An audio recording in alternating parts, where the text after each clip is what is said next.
capítulo 2 de Filipenses, 19 ao 23, certo? Nós vamos focar hoje na pessoa de Timóteo. Timóteo foi um colaborador de Paulo, certo? E também foi um jovem pastor, né? Um jovem ancião que Paulo colocou lá sobre a igreja dele, né? E em Filipenses 1, verso 1, diz que Timóteo escreveu junto com Paulo essa carta de Filipenses e Colossenses, certo? Então, provavelmente Paulo ia editando e Timóteo ia escrevendo essa carta. Então, Timóteo foi um colaborador, foi um ajudador de Paulo nessa situação. Então, é o seguinte, Paulo descreve Timóteo como um evangelista, como um pregador do evangelho. Ele enviou para Macedônia, certo? E também para Corinto. E Paulo já tinha trabalhado com Paulo e Silas lá em Tessalônica, certo? E também em Éfeso. Então, Timóteo já tinha uma grande bagagem, já tinha uma grande experiência trabalhando na pregação do evangelho junto com Paulo. Então, Paulo descreve Timóteo como uma pessoa que tinha esse mesmo sentimento, né? Ele tinha essa mesma dedicação, esse mesmo compromisso com Jesus que Timóteo tinha, ou que Paulo tinha. Então, por isso que Timóteo era ideal para trabalhar com Paulo, porque eles dois pensavam a mesma coisa. Eles tinham a mesma preocupação, eles tinham o mesmo afã pela pregação do evangelho. Então, isso era algo bastante positivo. Então, ele era jovem, eu não sei exatamente qual era a idade dele, mas ele era jovem. Tanto é que na carta de Paulo a Timóteo, Paulo diz assim, não se deixe desanimar por causa da sua pouca idade. Posso ser que os membros aí da sua igreja que são mais velhos, os anciãos que são idosos, os bispos, né, eles vão dizer que você é muito jovem, que você não tem experiência, mas não se deixe levar por isso. Domine a palavra de Deus, maneje bem a palavra da verdade, que aí todos eles vão se dobrar a você, todos eles vão respeitar você. Então não leve em consideração a sua pouca idade. Então ele era jovem. E aí o que é que Paulo vai falar sobre Timóteo especificamente? O que é que ele vai tratar de Timóteo na carta de Filipenses? Olha aí. Eu espero no Senhor Jesus enviar-lhes Timóteo o mais breve possível, a fim de que eu me sinta animado também ao receber notícias de vocês. Porque eu não tenho ninguém com esse mesmo sentimento e que se preocupe tão sinceramente por vocês. Todos os outros buscam seus próprios interesses e não de Jesus Cristo. Quanto a Timóteo, vocês conhecem o seu caráter provado, pois serviu ao Evangelho, junto comigo, como um filho que trabalha ao lado do Pai. Portanto, este é quem espero enviar. Tão logo eu saiba como vai ficar a minha situação. Mas confio no Senhor que também eu mesmo em breve irei até aí. Vocês estão para escutar a chuva aí? Aquela chuva que caiu ontem em Açu está chegando agora aqui.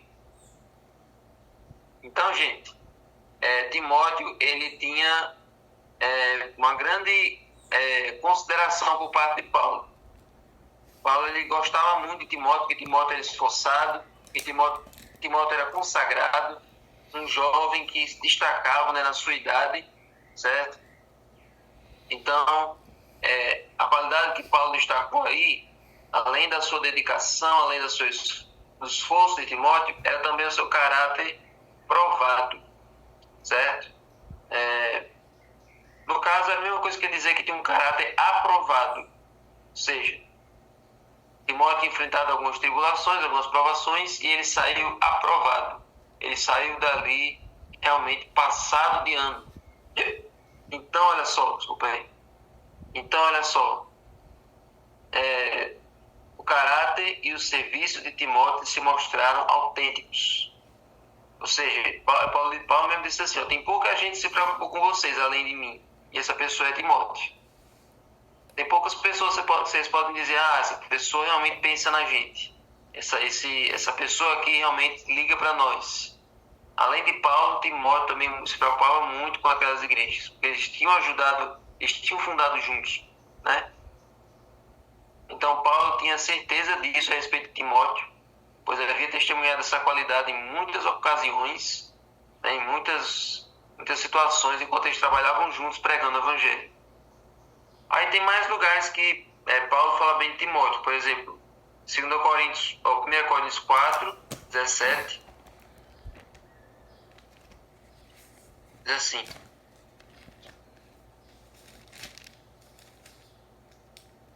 por esta causa enviei até vocês Timóteo, que é meu filho amado e fiel no Senhor, o qual fará com que vocês se lembrem dos meus caminhos em Cristo Jesus, como por toda parte eu ensino em toda a igreja.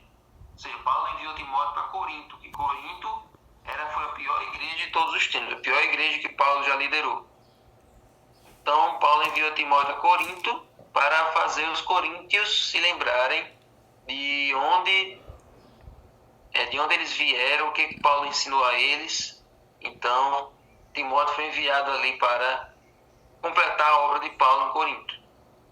E aí, em 2 Timóteo 1,5, ou seja, na carta de Paulo a Timóteo, o que é que Paulo diz sobre Timóteo? Diz assim: 2 Timóteo 1,5.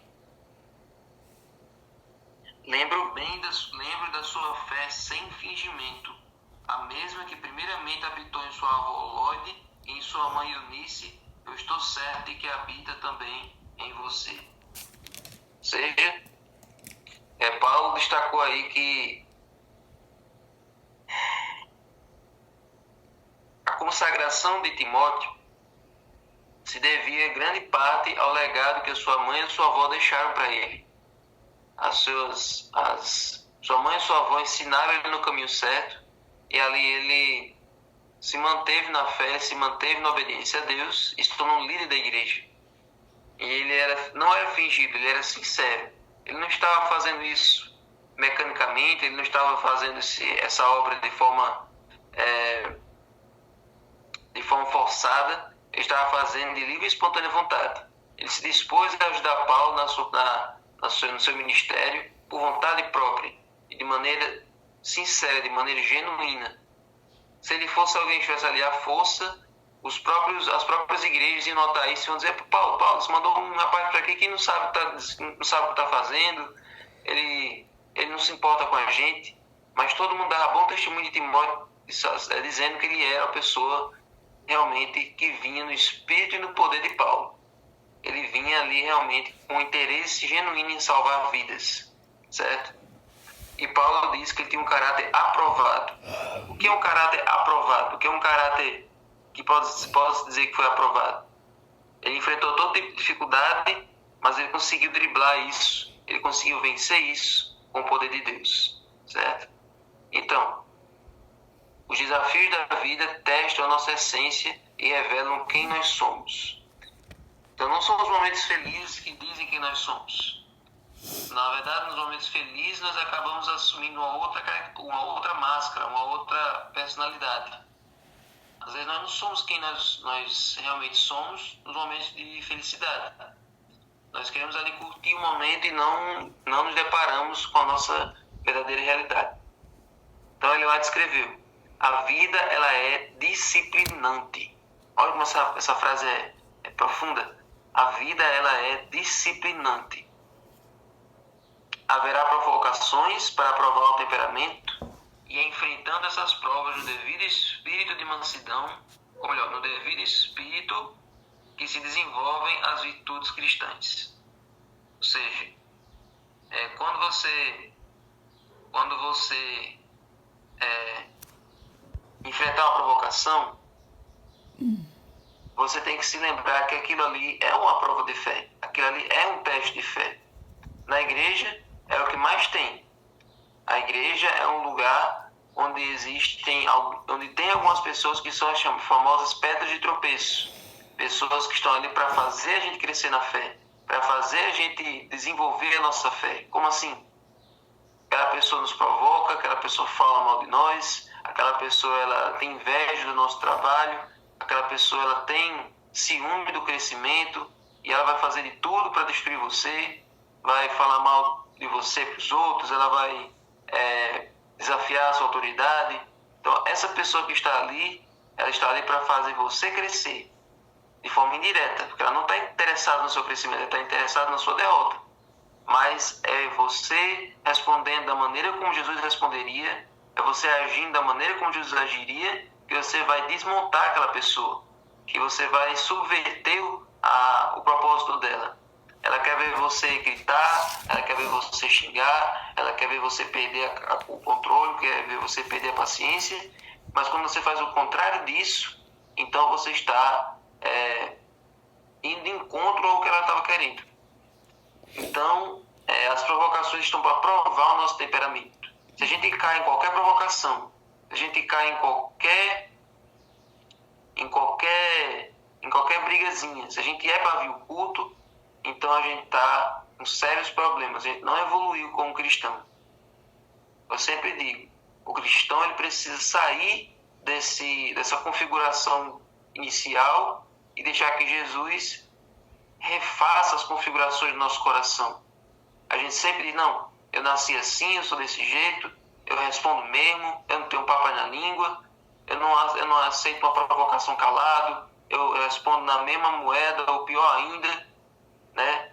A pessoa pode até estar com a razão, mas eu vou lá e acabo com o dia dela. Tem muita gente que fala isso com orgulho, cristãos que falam isso com orgulho. E, gente, isso é o Espírito de Cristo? Isso é a maneira como Jesus responde? Claro que não. Então, as provocações estão aí, e aí está a nossa decisão. Vamos responder da mesma natureza, da mesma forma, ou de uma maneira diferente. Se suportamos as injúrias com espírito de mansidão, se reagimos aos insultos com respostas brandas e atos opressivos com bondade, isso é a prova de que o Espírito de Cristo habita em nosso coração. Olha aí.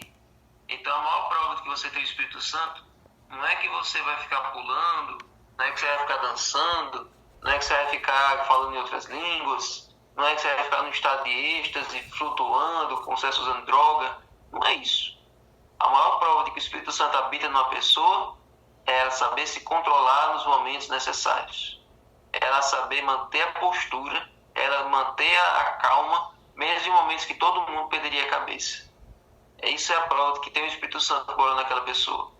Quando ela ofende e ela vai pedir perdão, ou mesmo quando a outra pessoa ofende ela, mas ela vai lá querer fazer as pazes, isso é o Espírito Santo.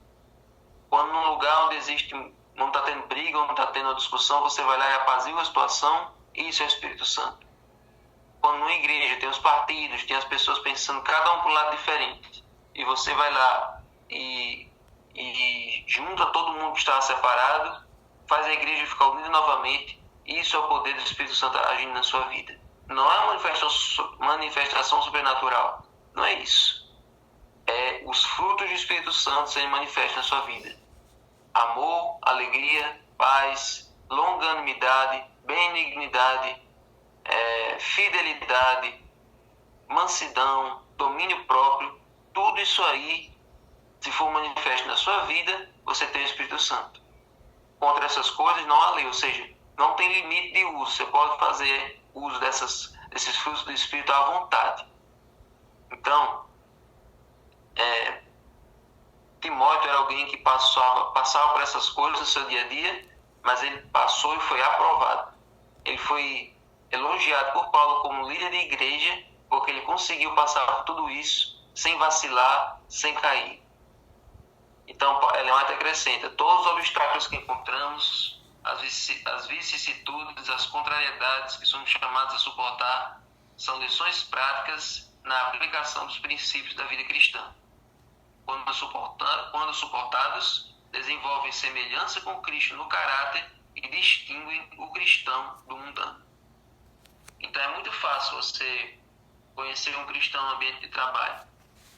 Se todo mundo parte para a briga, parte para a violência, e você é o único que se mantém na paz, você é o único que consegue chegar a um lado positivo em cada situação, você é a única pessoa que não perde a esperança nas outras, os outros, essa pessoa aí não tem jeito. Você, não, essa pessoa aí eu acho que ainda tem jeito. Essa pessoa aqui, ela ainda pode ser resgatada. Essa pessoa ainda pode ser...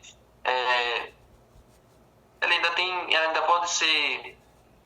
Ainda tem chance para essa pessoa. Quando você é alguém para cima, alguém otimista em qualquer situação, você é um verdadeiro cristão. Você está refletindo o Espírito de Cristo. Então, os obstáculos que enfrentamos na vida são lições, são fases de um jogo. Você supera aquela fase e vem a outra. E assim, a cada fase você vai melhorando, você vai adquirindo experiência, vai adquirindo perseverança e assim vai aumentando a sua esperança, como diz Paulo. Então, gente, através da experiência da sua vida, você tem ficado mais disciplinado? Você, avaliando a sua vida cristã, você sente que você já melhorou muita coisa? Ou você sente que você ainda cai nas mesmas coisas básicas de sempre? Você tem sentido que você tem progredido na sua vida cristã? Ou você está estagnado, tem alguma coisa que está fazendo você permanecer na mesma tantos e tantos anos na igreja?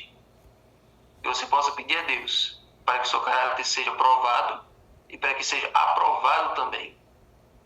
Lembre-se que a aprovação é diferente da tentação. A aprovação é para fazer a gente crescer e a tentação é para fazer a gente cair. A aprovação, se você passa por ela, você sai melhor do que quando você entrou. E a tentação, se você cair nela, você fica pior do que quando você era antes. Então, que você possa pedir a Deus a sabedoria e o discernimento para passar por cada situação como um servo de Deus passaria. Amém?